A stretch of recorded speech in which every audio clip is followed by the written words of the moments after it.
બનાસકાંઠા જિલ્લાના ભાભર તાલુકાના દેવકાપડી ગામે સસ્તા અનાજની દુકાન ખરાબ અને ધૂળવાળું ભેળસેળ અનાજ વિતરણ કરતા લોકો રોષે ભરાયા છે।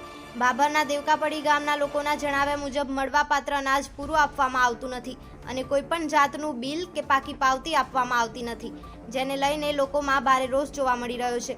મળવાપાત્ર અનાજ ઓછું અને ખરાબ તેમજ ધૂળવાળું ભેળસેળ અનાજ વિતરણ કરતા લોકોએ અનેકો સવાલો ઊભા કર્યા છે।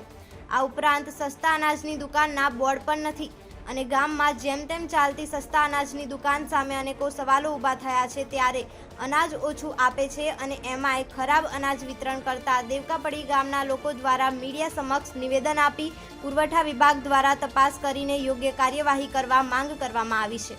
ભાભર તાલુકાના દેવકાપડી ગામની સસ્તા અનાજની દુકાન જે હાલ હંગામી તરીકે ચાલે છે, આ છેલ્લા 3 મહિનાથી જે સંચાલક દુકાન ચલાવે છે, એ દુકાનની અંદર જ્યારે માલ ભરે ત્યારે એ દુકાન અવાવર જેવું લાગે છે। એ દુકાન ઉપર નહીં બોર્ડ લાગેલું, નહીં એની પાસે કાંટાની વ્યવસ્થા, કે નથી એની પાસે પ્રિન્ટર કૂપન કાઢવાનો, કે નથી એની પાસે કાંટાની વ્યવસ્થા।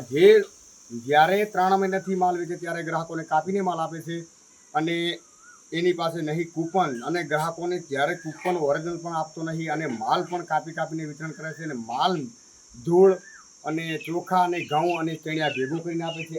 આવી કેવી રીતે આને લોકોને ખાવું, આવી રીતનું માલ વિતરણ કરે છે તે છેલ્લા 3 માસથી ત્રહીમામ કરી રહ્યો છે અને માથાભારે ભાઈ સંચાલક છે। તો આવા સંચાલકને તાત્કાલિક સીલ કરવા આજે તારીખ 22/5/2024ના રોજ સપ્લાય ઇન્સ્પેક્ટર સાહેબે તપાસ કરતા એમણે જોયું છે, અવાવર જેવી દુકાન જોઈને ગયા છે।